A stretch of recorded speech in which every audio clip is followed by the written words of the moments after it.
Hello दोस्तों, math with DK sir में आपका स्वागत है। जैसा कि हमने पिछली क्लास में देखा था कि परसेंटेज और उसके बारे में पढ़ा था। लास्ट टॉपिक पढ़े थे अपन सक्सेसिव परसेंटेज। क्या सूत्र होता है उसका? सूत्र होता है आपके पास सक्सेसिव का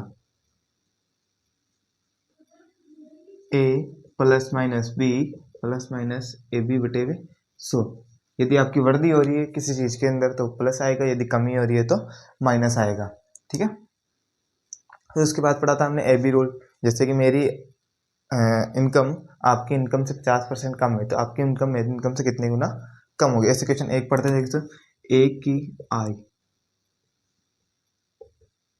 ए की आई ए की आई बी की आई की 25% अधिक है तो बी की आई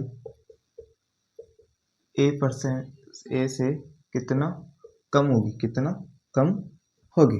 जैसे कि कितना प्रतिशत अधिक है? 25% अधिक है। 25% मतलब कितना होता है? 1/4 अधिक है। आपको कम पूछना है, कुछ नहीं। ये वाला तो ऐसे का ऐसे प्लस का चिन्ह हो गया माइनस में। 4 + 1 5। 1/5 कितने के बराबर है? 20%। मतलब कितने की कमी होगी? 20% की क्या होगी? कमी। ए बी रूल पढ़ लिया था हमने। फिर आगे और क्या पढ़ा था? आगे पढ़ा था हमने price into consumption. Price into consumption बराबर एक्सपेंडिचर। ये वाले भी पढ़ लेते हैं। आज अपन पढ़ेंगे इनकम बराबर सेविंग प्लस एक्सपेंडिचर। ठीक है, पढ़े आगे। हाँ, जैसा कि हाँ, इनकम बराबर क्या होता है? इनकम बराबर होता है सेविंग प्लस एक्सपेंडिचर। ठीक है। इनकम बराबर क्या होता है? Saving plus expenditure. मतलब जितने मेरी सपोज मेरी आय 6,000 रुपये, तो उनमें से मैंने 5,000 रुपये तो क्या कर लिए? खर्च कर दिए। और 1,000 क्या किया मैंने? सेविंग। तो इनकम बराबर क्या होता है? Expenditure plus saving. ठीक है। हिंदी के अंदर देखो, आय बराबर क्या होता है? बचत प्लस व्यय। आय बराबर क्या होता है? बचत प्लस व्यय। चलो ठीक है, आगे क्वेश्चन करते हैं। जैसे पहला क्वेश्चन आपके स्क्रीन पे आ रहा होगा, देखो क्वेश्चन पढ़ देंगे। तो पहला क्वेश्चन ये कह रहा है कि एक व्यक्ति अपनी आय का 2/3 भाग खर्च कर देता है। एक व्यक्ति अपनी आय का 2/3 भाग खर्च कर देता है। कितना खर्च कर देता है? 2/3 भाग खर्च कर देता है। तो दो आय का 2/3 भाग, आय का 2/3 भाग मतलब आय कितनी है? 3। इनकम कितनी है? 2। तो सेविंग कितनी आ जाएगी? 1 है ना। इनकम बराबर क्या होता है? Expenditure plus saving. इसको मैं 300 मानता हूँ को 200, तो ये कितनी आएगी? 100। दूसरी लाइन के अंदर जो बोले वो करना देगा। तो यदि उसकी आय में 14% की वृद्धि, कितने प्रतिशत की वृद्धि? 14% की। 300 का 14% होता है 14 28 14 30 42, और 300 बोले तो 342। फिर क्या बोल रहा है वो? उसके व्यय में 20% की वृद्धि। यह है व्यय। 20% की क्या हो रही है? वृद्धि। 20 का 200 गुना 40, और इधर आ जाएगा 200। चल तो बताओ सेविंग कितनी आएगी? सेविंग आएगी 102। कितने प्रतिशत आ रही है? 100 से कितने बढ़ रही है? 2 बढ़ रही है। कितने पे बढ़ रही है? 100 पे बढ़ रही है इंटू 100। बोलो उसकी सेविंग कितने प्रतिशत बढ़ेगी? 2% उसकी सेविंग क्या हो जाएगी? बढ़ जाएगी। क्वेश्चन नंबर 2 देखो। रूपा नाम की लड़की है। उसकी बचत उसके व्यय का 16% है। पहले वन लाइन लिखा करो, उससे सारे हो जाते हैं। बचत उसके व्यय का बचत उसके व्यय से 16% अधिक है। क्या अधिक है? बचत अधिक है। किससे ज्यादा है? सेविंग से। एक्सपेंडिचर मतलब व्यय से। ठीक है। माना कि अपन एक्सपेंडिचर, सेविंग और ये इनकम, उसकी बचत उसके व्यय से 16% अधिक है। तो व्यय कितना हो गया?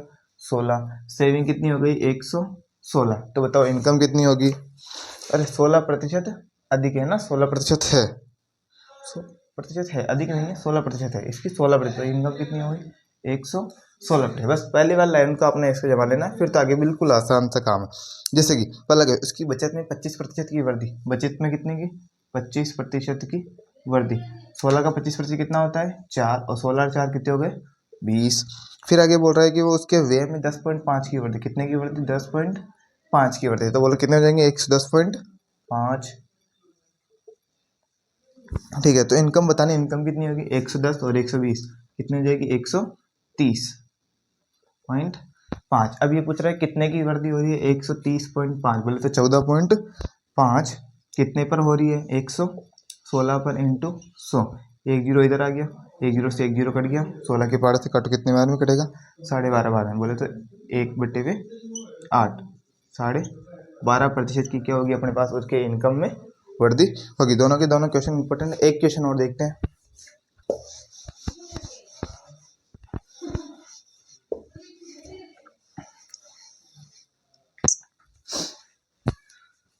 एक क्वेश्चन होते हैं, एक व्यक्ति की मासिक आय उसके मासिक बचत से 40% अधिक है। आय बचत से 40% अधिक है। क्या अधिक है? बचत है। किससे? आय से। उसके उसकी मासिक व्यय उसकी बचत से 40% अधिक है। तो इधर क्या करूं मैं? एक्सपेंडिचर, सेविंग, इधर एक्सपेंडिचर और इधर इनकम। उसका व्यय उसकी बचत से, मतलब बचत कितना है 100, कितना अधिक है 40% अधिक, तो बताओ इनकम कितनी हो जाएगी 240 रुपए। फिर आगे क्या बोल रहा है? यदि उसकी मासिक आय में 40% की वृद्धि, मासिक आय में कितने की वृद्धि? 40% की वृद्धि होती है। तो कितने? इसका 40% 96 और 240 कितने हो जाएंगे? 336। कितने हो जाएंगे? 336। फिर आगे क्या बोल रहा है? उसके व्यय में 60% की वृद्धि। व्यय में कितने प्रतिशत की वृद्धि? 60% की वृद्धि। 14 इंटू 6 84, कितने हो जाएंगे? 224। तो बताओ सेविंग कितनी आ जाएगी? 336 में से 224 किया तो कितना बच जाएगा मेरे पास? 112। कितने से आया था? 100 से। 12% की वृद्धि हुई। कितने पर हुई थी? 100 पे इंटू 100। बोलो कितने प्रतिशत की वृद्धि होगी? आप बोलोगे सर 100% की क्या होगी मेरे पास वृद्धि देखने को मिलेगी। कर लोगे? आगे देखो, ये 3 क्वेश्चन बिल्कुल आसान थे। सूत्र आपको याद रखना है, इनकम बराबर सेविंग प्लस एक्सपेंडिचर। ठीक है, कर लोगे? इनकम बराबर सेविंग प्लस एक्सपेंडिचर। ठीक है, आगे देखो।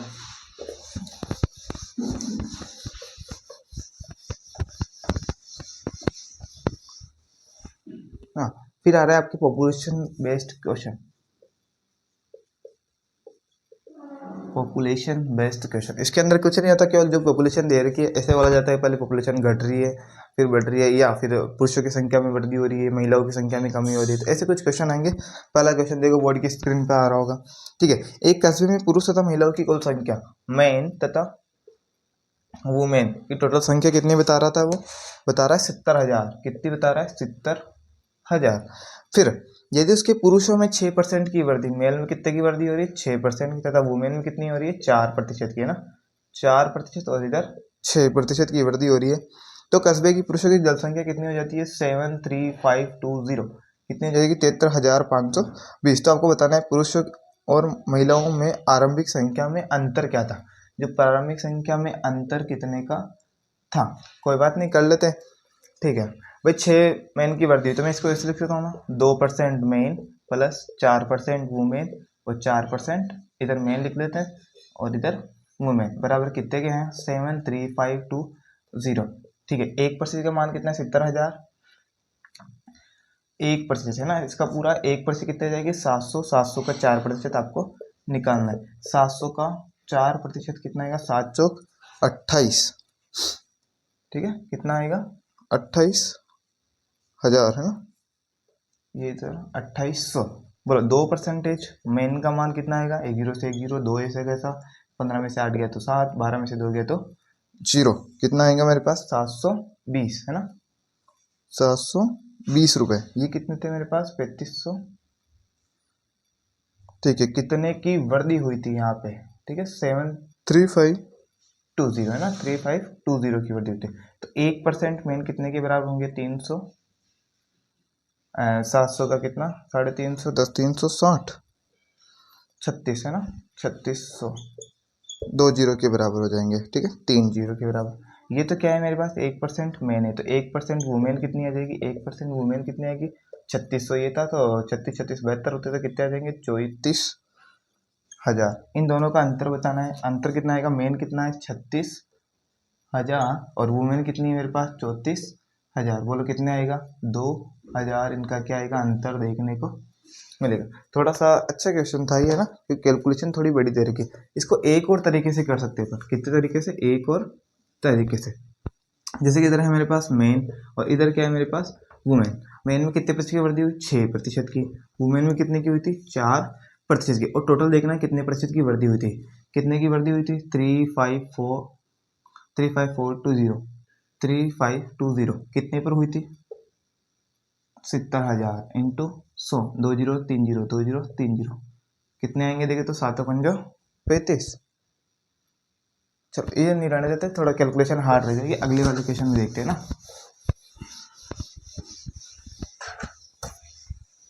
ठीक है, फिर अगला वाला क्वेश्चन देखो आपके पास। अगला क्वेश्चन ये दे रहा है कि गांव की जनसंख्या कितनी दे रखी है? 9600 गांव की जनसंख्या दे रखी है। एक वर्ष में पुरुषों की जनसंख्या मेन कितने बढ़ जाते हैं मेरे पास? 8% की क्या होती है? वृद्धि। तथा वुमेन में कितनी होती है? वुमेन में होती है 5% की वृद्धि। कितने की वृद्धि? 5% की वृद्धि। तो गांव की जनसंख्या वृद्धि होने के बाद गांव की जनसंख्या हो जाती है 10272। तो आपको वृद्धि से पहले गांव में पुरुषों की संख्या ज्ञात करनी है। वृद्धि से पहले पुरुषों की संख्या आपको ज्ञात करनी है। मेन कितने बढ़े? 8%। वुमेन कितनी बढ़ी? 5%। और कितनी हुई थी बढ़ने पर? है ना, 96,000 थे। तो कितने की आया था देखो? 672। 8 को ऐसे लिख लूँ क्या मैं? 3% main plus 5% main plus 5% women बराबर 672। 3% मेन की वैल्यू आ जाएगी देखो इधर 5%, 672। 1% की मान 96। 5 का कितना हो जाएगा? 500। 500 में से कितने जाने? 4×5 = 20। कितने जाएंगे? 480। हाँ, तो 3% मेन के मान कितना होगा? 2 का 2, 17 में से 8 गया तो 9, और इधर आ जाएगा 192। तो आपको मेरे को बताना है कि भाई 100% मैन, 100% मैन। 17 में तो 100% है ना, कितने हो जाएंगे मेरे पास? 64,000। 3 का भाग नहीं है ना सर? 3 छंग 18, 3 चौक 12। 64 का 100% कितना हो जाएगा? 64,000। ठीक है, 6400 आएगा। 6400 कर लोगे इस प्रकार। एक आगे और देखो, एक और type, concept number 8, Venn diagram. Venn diagram क्या होता है देखिए तो वेन डायग्राम पहले आपको दे रखा है 2 आदमियों का, मतलब 2 कोई वस्तु दे दी जाएगी। वेन डायग्राम ऐसे बनाते हैं। इंक थोड़ी कम है, पेन दूसरा ले लेते हैं।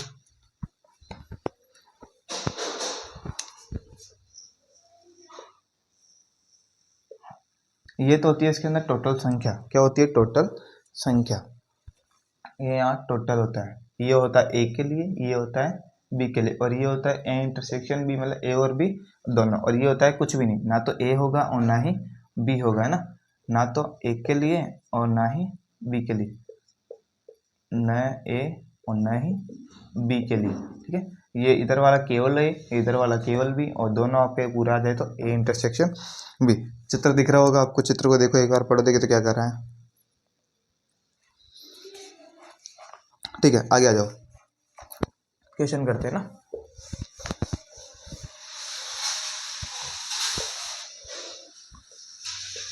क्वेश्चन देखो। हाँ, एक कॉलेज में 200 छात्रों को यादृच्छिक रूप से चुना गया। टोटल स्टूडेंट कितने मेरे पास? 200। कितने छात्र हैं? 200 छात्र। उनमें से 140 को कितनी चाय पसंद है? 140 को क्या पसंद है? टी। बोले तो चाय उनको पसंद है। तथा 120 को कॉफी पसंद है। 120 को क्या पसंद है?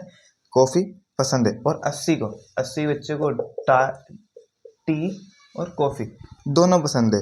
तो पहले तो इनको वेन डायग्राम की सहायता से अपन कर लेते हैं। वेन डायग्राम आपको ध्यान रखना है हमेशा कहाँ से बनाना है? नीचे से स्टार्ट होके बनाना है। इसे दोनों कितने प्रतिशत है? 80% है। ठीक है, अब ये मान लेते हैं टी और ये मान लेते हैं कॉफी। अब कॉफी कितने को? 120 को, 120 को 80 तो इसमें आगे दोनों, तो इधर कितने बचे? 40। फिर ठीक है, टी मतलब चाय कितने को बचते? 140 को। 80 इधर आगे तो ये कितने आ जाएंगे? 60। टोटल कितने मेरे हमारे पास? 200।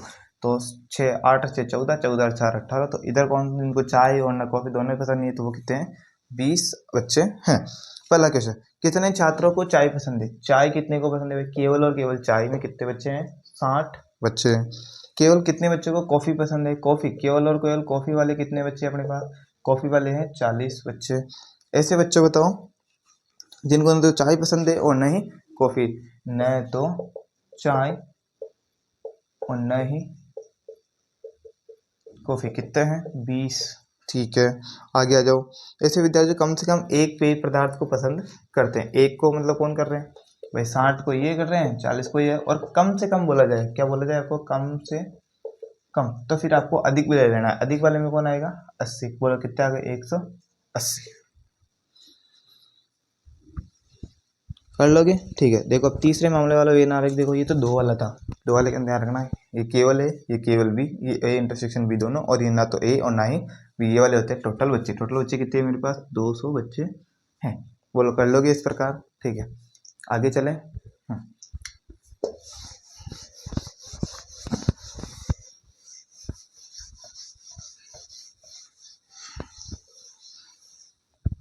3 वाला देखो मेन डायग्राम, 3 वाला है ना, ये ए है, ये बी है और ये सी है। इसको मैं आपको क्वेश्चन की सहायता से बताता हूँ ना, क्वेश्चन की सहायता से आपको जल्दी समझ में आ जाएगा। जैसे कि क्वेश्चन देखो, क्वेश्चन आ रहा होगा आपकी स्क्रीन पर, ठीक है। एक कक्षा में 120 छात्र हैं, टोटल छात्र कितने हैं हमारे पास, टोटल स्टूडेंट कितने हैं, 120 हमारे पास छात्र हैं। उनमें से 60 को टाइम्स ऑफ इंडिया, ये तो क्या है अपने पास, टाइम्स ऑफ इंडिया है, हिंदुस्तान, और ये है अपने पास इकोनॉमिक्स, ठीक है। आगे देखो, 60 टाइम्स ऑफ इंडिया पढ़ते हैं, टाइम्स ऑफ इंडिया कितने बच्चे पढ़ रहे हैं, 60। 55 हिंदू वाले पढ़ रहे हैं, हिंदू बोले तो एच वाला कितने पढ़ रहे हैं, 55 बच्चे। इकोनॉमिक्स वाला पढ़ रहे हैं 45, और इकोनॉमिक्स वाला कितने पढ़ रहे हैं, 45। फिर आगे बोल रहा है 12 छात्र, कितने छात्र, 12 छात्र। कौन कौन से पढ़ रहे हैं अपने पास, सही से देखना है, हिंदू और इकोनॉमिक्स, हिंदू और इकोनॉमिक्स दोनों पढ़ रहे हैं, 12 छात्र। 15 छात्र इकोनॉमिक्स और टाइम्स इंडिया, इकोनॉमिक्स और टाइम्स ऑफ इंडिया कितने छात्र, 15 छात्र। फिर आपको बोला गया है कि 19 छात्र टाइम्स ऑफ इंडिया और हिंदू कितने पढ़ रहे हैं, 19 छात्र। और फिर आपको 4 ऐसे छात्र हैं जो तीनों पढ़ रहे हैं, जो तीनों पढ़ रहे हैं, टाइम्स ऑफ इंडिया भी पढ़ रहे हैं, इकोनॉमिक्स वाला भी पढ़ रहे हैं और हिंदू वाला भी पढ़ रहे हैं, वो कितने हैं, 4। आपको वेन डायग्राम में क्या देखना है, हमेशा नीचे से स्टार्ट होना है। जैसे कि ये तो क्या है, केवल टाइम्स ऑफ, ये हिंदुस्तान वाला और ये इकोनॉमिक्स वाला, नीचे से चारों, तीनों कौन कौन पढ़ रहे हैं, केवल और केवल 4 बच्चे। तो तीनों देखो यहाँ से जा रहे हैं ना, ये वाला भाग 2 के लिए पूरा, ये वाला 2 के लिए, ये वाला भी 2 के लिए, परंतु ये क्या रहा, तीनों को कवर कर रहा है, और ये अपने आप में अलग अलग 4 वाले ये। फिर आपको देखना है टाइम्स ऑफ इंडिया और हिंदुस्तान कितने बच्चे, 19 बच्चे। टाइम्स ऑफ इंडिया और हिंदुस्तान कितने बच्चे आ रहे हैं, 19 बच्चे। 4 तो पहले से ही हैं, तो ये कितने बच जाएंगे मेरे पास, 15। फिर आ रहे टाइम्स ऑफ इंडिया और इकोनॉमिक्स, कितने बच्चे आ रहे हैं, 15। 15 में से 4 तो पहले, ये तो कितने आ गए, 11। फिर आ रहे हैं अपने पास हिंदुस्तान और इकोनॉमिक्स वाला, कितने, 12। 12 में से 4 तो पहले ही है, तो ये कितना आ जाएगा, 8। अब आगे देखो 45, इकोनॉमिक्स वाला कितना है, 45। हिंदुस्तान वाला कितना है, 55। टाइम्स ऑफ इंडिया कितना है, 60। ठीक है, पहले इकोनॉमिक्स वाला देखो, 45 दे रखे, 8 4 12 23, 23 में से 45 गए तो कितने बच जाएंगे, ये वाले 22, ठीक है। 8 4 12 और 11 23, कितने बचे हैं, 22, ठीक है। हिंदुस्तान वाले टोटल बच्चे कितने हैं, 55। 8 4 12, 5 17 10 27 चले जाएंगे, 27 27 54, तो इधर कितने बच जाएंगे, 28, ठीक है। टाइम्स ऑफ कितने बच्चे हैं, 60 बच्चे, 11 4 15 15 30, तो इधर से कितने बच जाएंगे, 30। अब इस प्रकार का कोई सा भी क्वेश्चन आपसे पूछ ले, आप कर दोगे। आपसे पूछे केवल और केवल टाइम्स ऑफ इंडिया वाले, 30 बच्चे हैं। केवल और केवल हिंदुस्तान वाले, 28 बच्चे हैं। केवल और केवल इकोनॉमिक्स वाले, 22 बच्चे। आपको ऐसा पूछ ले भाई, ऐसा बताओ जो कम से कम 2 अखबार पढ़ ले, क्या कम से कम, वर्ड का थोड़ा सा ध्यान रखना है यहाँ, कम से कम 2 अखबार पढ़ते हो। कम से कम कितने अखबार पढ़ते हो, 2 अखबार पढ़ते हो। तो कम से कम तो 2 से आगे, मतलब 3 पे भी अपन जा सकते। 2 वाले कौन कौन है भाई, 11। कौन कौन से हैं, टाइम्स और इकोनॉमिक्स दोनों वाला, ये वाला 8 और ये वाला 15। ये तो कम से कम थे, कम से कम 3 पे भी तो, तीनों कितने पढ़ रहे हैं, 4। 11 4 15 15 30, 30 8 38, मतलब 38 स्टूडेंट क्या है जो कम से कम 2 अखबार पढ़ लेते हैं ना, 2 अखबार से अधिक अखबार आपके पास पढ़ लेते। इस प्रकार के कोई सा भी क्वेश्चन आए, आप क्वेश्चन ये वाले सारे के सारे क्वेश्चन कर दो। ये थोड़ा वेन डायग्राम आसानी से हो जाता है, बाकी फॉर्मूला वगैरह लगाएगी तो टाइम अपना वेस्ट ही होगा। आज की क्लास अपन यहीं तक रखते हैं। जो बच्चे नए हैं चैनल को लाइक करें, शेयर करें और सब्सक्राइब करें मैथ विद डीके सर। इसकी पहले वाली क्लास आपको लिंक के अंदर मिल जाएगी, नीचे डिस्क्रिप्शन के अंदर, क्लास नंबर 2 अपने ब्रह्मास्त्र बुक की ये बुक है मेरे पास, और मैं आपको इसी की सहायता से सारे के सारे क्वेश्चन करा रहा हूँ। बहुत ही अच्छी किताब है सर की, ये मेरे को तो अच्छी लगी, इसलिए मैं थोड़ा सोचा कि इसकी कराई जाए। अच्छी किताब है, सारे कॉन्सेप्ट सही से दे रखे और सारी की सारी इसके अंदर चीज़ें, या सबसे बेस्ट तो एक का एक एग्जाम्पल दे रखा है विद क्लास नोट्स, कि मैंने सर के क्लास नोट्स भी पढ़े हैं, वीओडी भी ऐसे पढ़ाऊंगा और उसके अंदर सारे ए टू जेड ऐसे कैसे दे रखे, बिल्कुल वापस से पूरा का पूरा रिवाइज हो जाता है, एक बार में देखने की जरूरत ही वापस नहीं, इसी में से काम होता जा रहा है। ठीक है, आगे क्लास अगले